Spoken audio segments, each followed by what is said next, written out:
नमस्कार बच्चों, auto and digital education में आपका स्वागत है और आशा करते हैं कि आप सभी अच्छे होंगे, खुश होंगे। तो कैसे हैं सब? हमने पिछले चैप्टर में बात की थी, आज भी हमारा वही चैप्टर रहना है।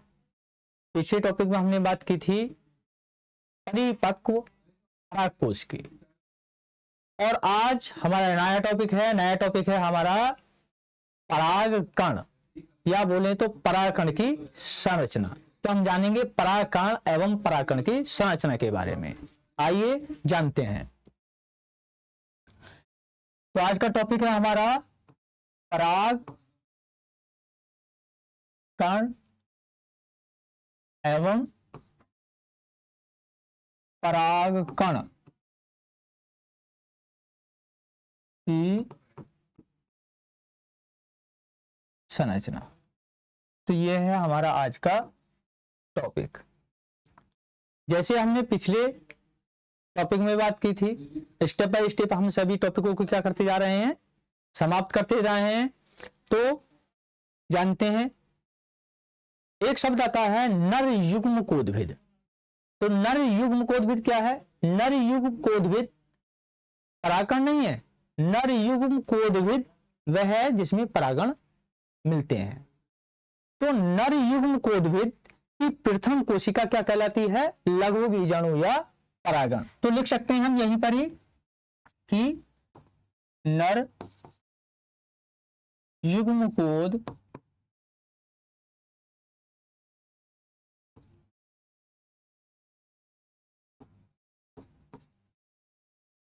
की प्राथमिक कोशिका क्या कहलाती है हमारी? कि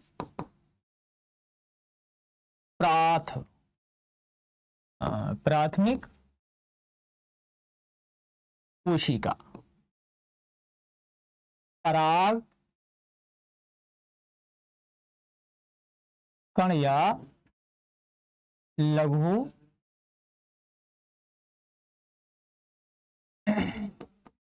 बीजाणु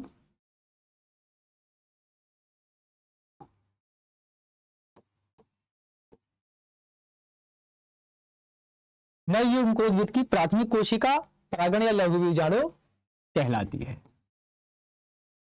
हम जानते हैं कि जो हमारे परागण होते हैं या परागण को हम बोले लघु बीजाणु होते हैं, वो कैसे होते हैं?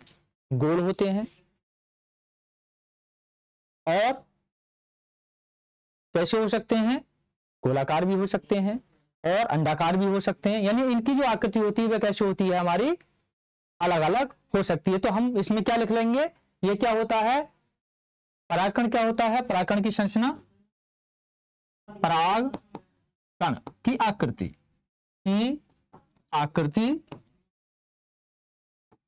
क्या? गोलाकार, अंडाकार,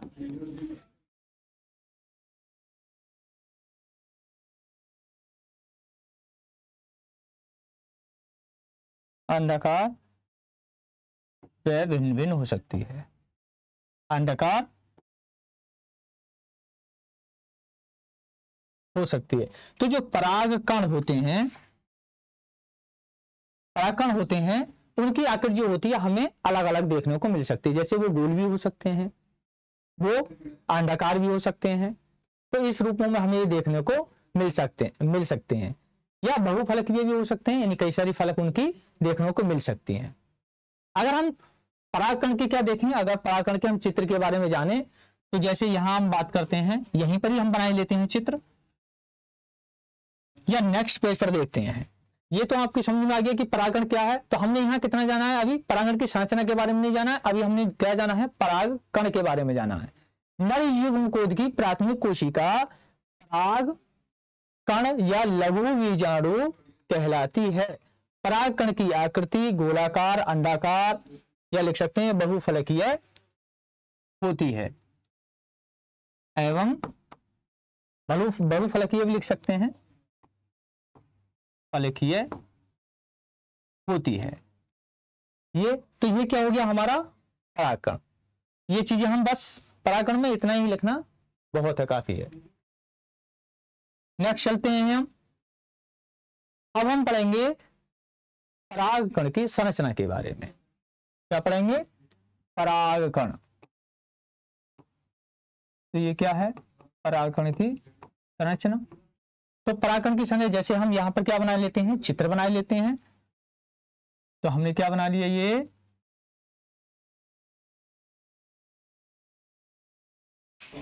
ये हमारा क्या हो गया, चित्र हो गया। तो इसमें हमें क्या देखना है,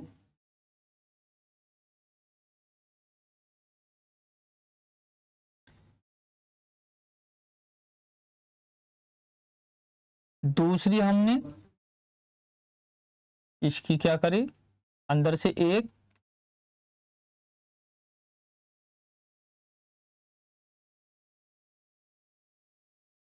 ये क्या होती है, हल्की सी आपको बाहर की ओर मिलेगी। क्या मिलेगी? बाहर की ओर मिलेगी, ये इस टाइप से। और ये जो होता है ये हमारा ऐसे होता है। तो ये क्या कहलाता है, अभी हम इसके प्रत्येक पार्ट के बारे में जानते चले जाएंगे। तो ये अभी हमने ये जो देखा है ये क्या है, इसका जनन छिद्र। क्या है ये? जनन छिद्र। तो हम इसे लिखेंगे जनन छिद्र। जो सबसे बिल्कुल बाहर है ये हमारा क्या है, ये है हमारी बाह्य चोल। क्या है ये?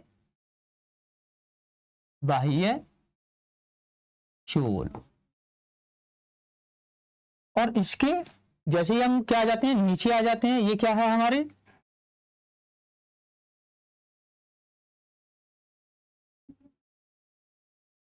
ये क्या है, ये है अंतःचोल। क्या है? अंतःचोल। तो ये क्या है, अंतःचोल। अब हम अंदर चलते हैं, अंदर हमें क्या मिल जाएंगी, इस तरीके की हमें क्या मिल जाएंगी, रिक्तिकाएं देखने को मिल जाएंगी। और हमें बिल्कुल बीच में इस तरीके से, और एक हमें मिलेगी यहां, ये इस तरीके की हमें स्ट्रक्चर देखने को मिलेगी। तो जब हम किसकी बात करते हैं, जनन छिद्र, और हमारी ये क्या हो जाएगी, ये हमारी हो जाएगी जनन कोशिका। क्या हो जाएगी, ये जनन कोशिका। ये क्या हो जाएंगे, ये हो जाएंगे रिक्तिका। ये क्या है, ये सब रिक्तिका, ये सब क्या है, रिक्तिका। और जो बीच में बिल्कुल भाग है ये क्या है हमारा, केंद्रीय कोशिका।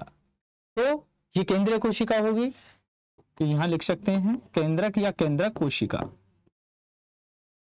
ये तो सबसे बाहर जो हमें क्या दिखाई दे रही है, ये जो परत दिखाई दे रही है, ये वाली, ये जो हमें परत दिखाई दे रही है, ये सबसे बाहर की, इसे हम क्या बोलते हैं, बाह्य चोल। क्या बोलते हैं, बाह्य चोल, या हम इसे ही क्या बोलते हैं, बाह्य आवरण। क्या बोलते हैं, बाह्य आवरण। बाह्य आवरण, क्योंकि यही क्या बनाता है, बाह्य चोल बनाता है। अभी इसके बारे में हम पढ़ेंगे। तो बाह्य आवरण और अंत आवरण, तो हम किसके बारे में, तो इसके बारे में जाने। और ये यहां पर हम क्या है, ये सब हमारा अंदर इसके ये ऐसे हम इसे भर देंगे। तो ये क्या बन जाएगा हमारा, पराकण की क्या बन जाएगी, संरचना बन जाएगी। यही नाम हमें इसमें लिखने हैं, और कोई ज्यादा हमें नाम इसमें नहीं लिखने हैं। बात समझ में आई? नेक्स्ट चलें।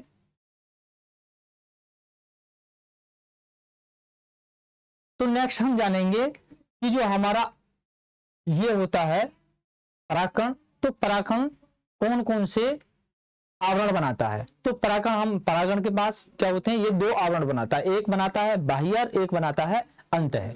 तो हम क्या लिखेंगे यहां कि परागण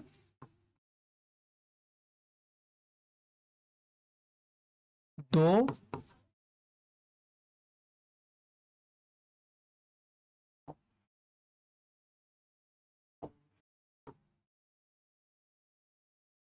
आवरण से घिरा रहता है। कौन कौन से? एक है हमारा बाह्य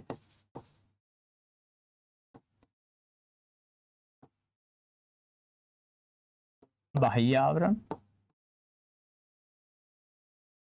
तो बाह्य आवरण क्या है? यह जो बाह्य आवरण होता है, जो परागकण का सबसे बाहर का, हमने पढ़ा था, तो परागकण का सबसे बाहर का भाग क्या होता है? कठोर होता है। और कैसा होता है? खुरदुरा होता है। तो बाह्य आवरण कठोर एवं क्या होता है? खुरदुरा होता है। क्या होता है? खुरदुरा होता है।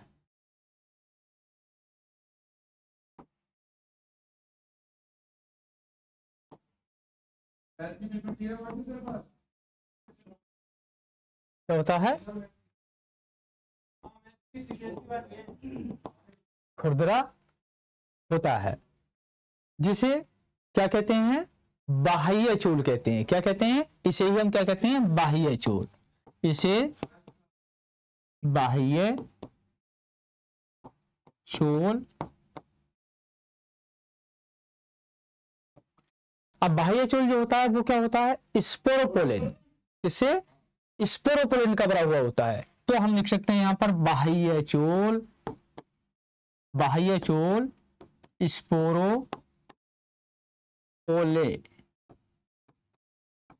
स्पोरोपोलेनिन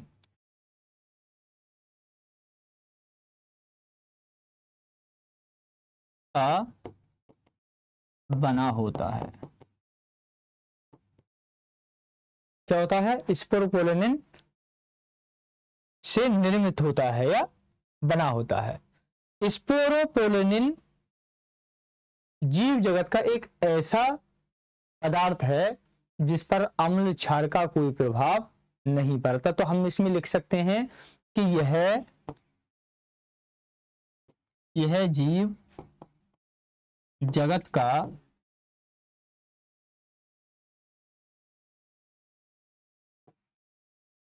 ऐसा कार्बनिक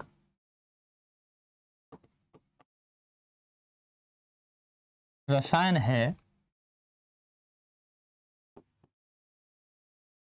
जिस पर ताप, अम्ल,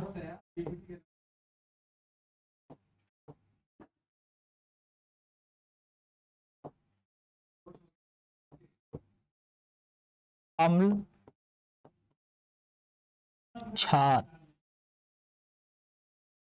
का कोई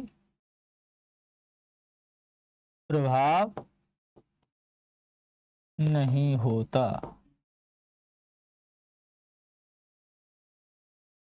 तो बाह्य आवरण क्या होता है? बाह्य आवरण कठोर एवं खुरदरा होता है। इसे बाह्य चूल कहते हैं। बाह्य चूल स्पोरोपोलिन का बना होता है। यह जीव जगत का ऐसा कार्बनिक रसायन है जिस पर ताप, अम्ल, क्षार का कोई प्रभाव नहीं होता। चाहे वो ताप हो, अम्ल हो, क्षार हो, सर्दी हो, कोई भी प्रभाव इस पर नहीं पड़ता है। इसी वजह से जैसे हम खजूर देखते हैं तो खजूर का जो बीज होता है 2000, उसकी आयु कितनी होती है? 2000 साल के बाद में भी वो क्या हो सकता है?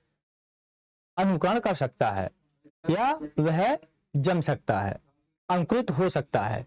तो किस वजह से? स्पोरोपोलिन की वजह से। क्योंकि ये एक ऐसा रसायन है, ये ऐसा पदार्थ है जो क्या होता है? बाहर एक ऐसा कवच बनाकर रखता है जिस पर धूप हो, गर्मी हो, सर्दी हो, किसी चीज का भी कोई भी प्रभाव नहीं पड़ता। पानी हो, किसी चीज का भी कोई प्रभाव नहीं पड़ता। अभी तक ऐसा कोई एंजाइम ज्ञात नहीं हुआ है जो स्पोरोपोलेनिन को अपघटित कर सके। ये लाइन भी हम लिख सकते हैं। क्या अभी तक ऐसा एंजाइम ज्ञात नहीं है जो इसे अपघटित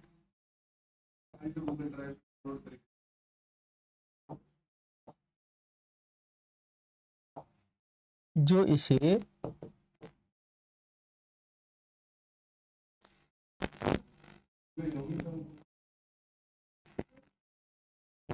अपघटित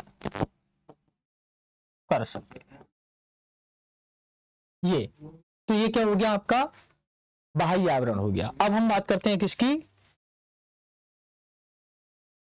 अंतः आवरण की, क्योंकि हमने दो आवरण पढ़े थे। तो दूसरा आवरण है कौन सा हमारा,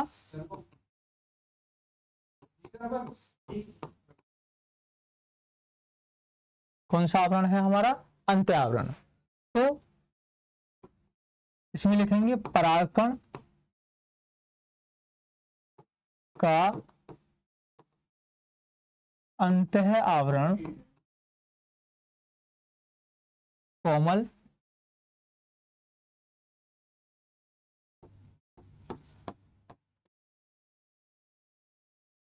क्या होता है, कोमल होता है। पतला भी लिख सकते हैं, क्या होता है, कोमल होता है।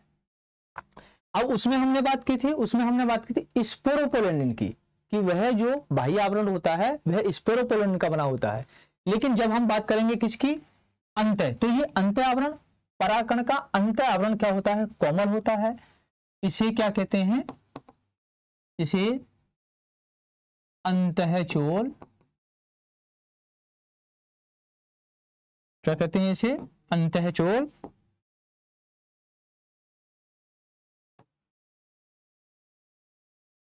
अंतःचोल कहते हैं। जो जो किसका बना हुआ होता है, जो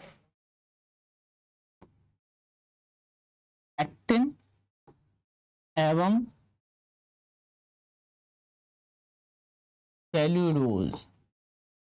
सेल्यूलोज से निर्मित होता है।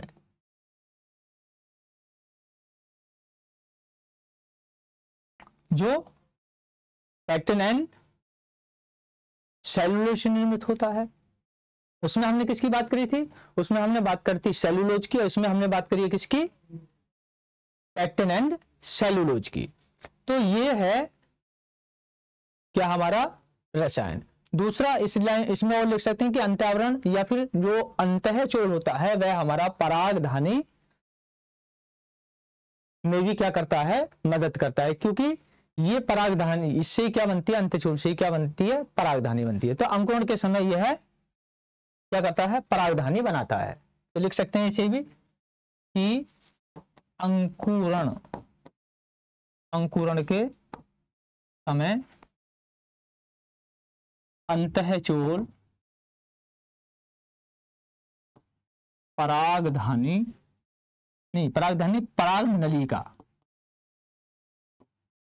परागनलिका बनाता है। तो अंकुरण के समय अंतःचोल परागनलिका बनाता है। तो ये है हमारा किसकी बात करी थी हमने, लघु बीजाणु एवं लघु बीजाणु की संरचना की। जैसे अगर हम बात करें तो हम चित्र के माध्यम से यहां जाने लेते हैं। जैसे कि ये और इसके अंदर क्या है, ये हमारा क्या है, एक परागकण है।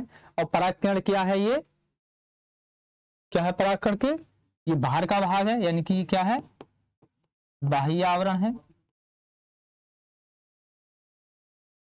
और इसके अंदर एक दूसरा भाग भी होगा हमारा, क्या होगा वो, अंतः आवरण होगा।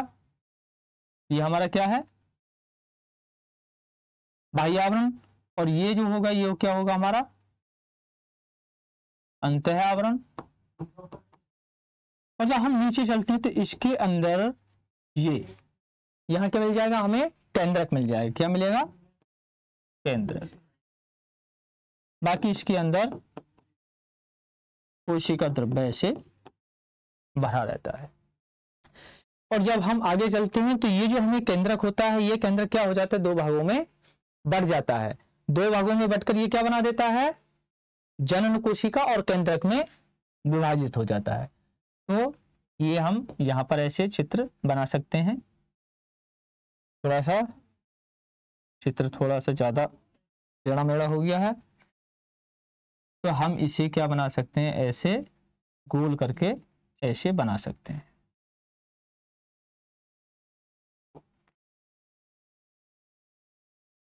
ये क्या है, ये।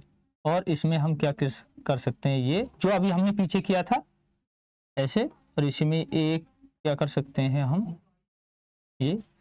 तो इसमें क्या है, जैसे ये क्या दो क्या बना देगी, एक ये और एक ऊपर ये।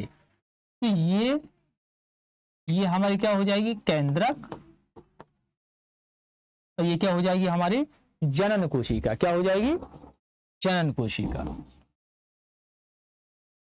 तो क्या करती है ये, जनन कोशिका का निर्माण करती है।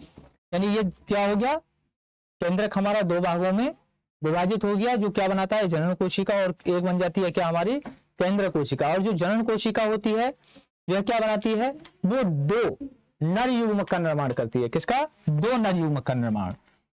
तो हम यहां पर ये चित्र के माध्यम से हम जान सकते हैं, ये हमने क्या बना दिया,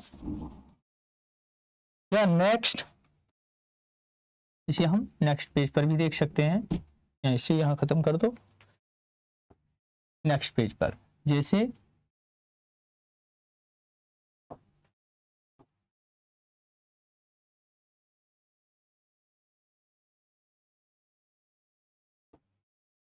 ये, इससे पहले अगर हम देखें ये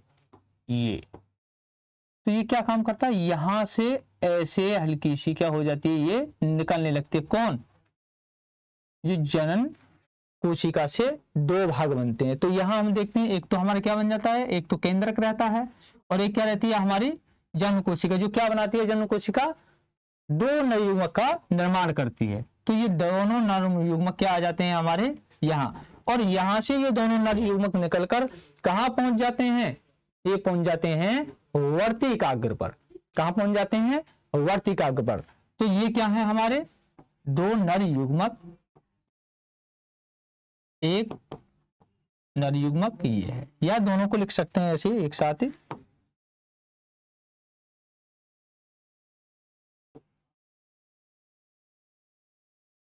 ये क्या है, ये दोनों हमारे नर युग्मक है, और इसमें हमारे क्या रह जाएगा, ये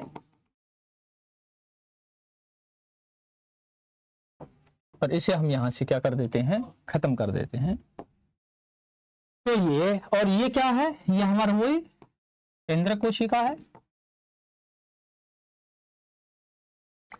तो केंद्रक कोशिका ने क्या काम करा, वह दो भागों में बट गई, यानी कि उससे क्या बन गई, एक जनन कोशिका बन गई, और वह वही कोशिका उसमें अंदर रह गई, और ये क्या हो गई, कोशिका द्रव्य से कोशिका द्रव्य में बाहर आ गई। और ये क्या कर लेती है, कोशिका द्रव्य को, एक जनन कोशिका कोशिका द्रव्य को एकत्रित करके क्या बना लेती है, दो नर युग्मक बना लेती है। और ये दोनों नर युग्मक इससे पराग नलिका द्वारा कहां तक पहुंच जाते हैं, फिर वर्तिकाग्र तक पहुंच जाते हैं। ये किसका भाग, नर का भाग है, क्योंकि जब हम नर युग्मक पढ़े तो किसका भाग होगा, नर भाग होगा। और ये पराग नलिका से दोनों नर युग्मक कहां पहुंचेंगे, जायांग भाग में पहुंचेंगे, पुष्प के जायांग भाग में। तो वर्तिकाग्र पर पहुंचकर फिर क्या करेंगे, निषेचन की क्रिया। तो वो सब क्या है, आगे है। तो ये क्या हो गया हमारी, ये हो गया हमारा लघु बीजाणु या बोले इसे परागण एवं परागण की संरचना। तो आज के लिए इतना काफी है, और हम कल नए टॉपिक पर बात करेंगे। तो आज के लिए सभी को नमस्कार, धन्यवाद।